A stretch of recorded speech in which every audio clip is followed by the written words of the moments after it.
So magandang hapon po sa ating lahat ha.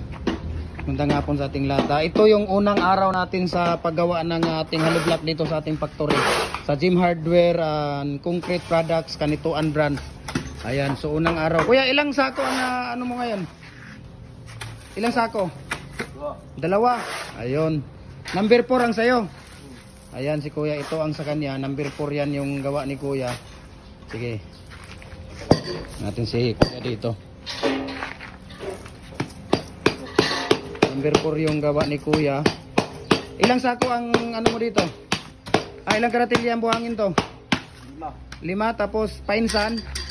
Sako. Isang sako? Oh. Yan ang binder mo.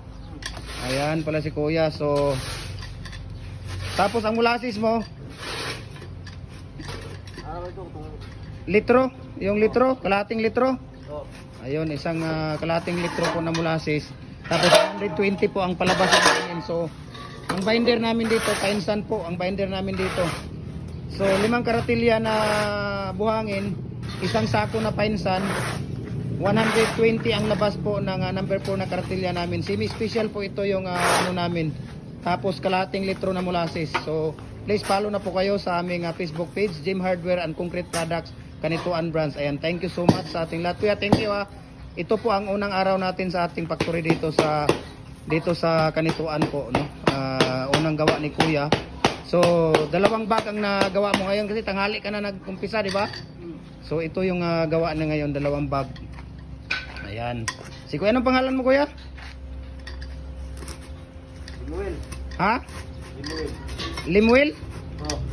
Ayan, si Kuya Limuel. Ano apelyido mo? Buroy. Ha? Buroy. Buroy. Ayun, si Kuya Limuel Buroy. No? Yan ang ano ni Kuya dito. Kuya,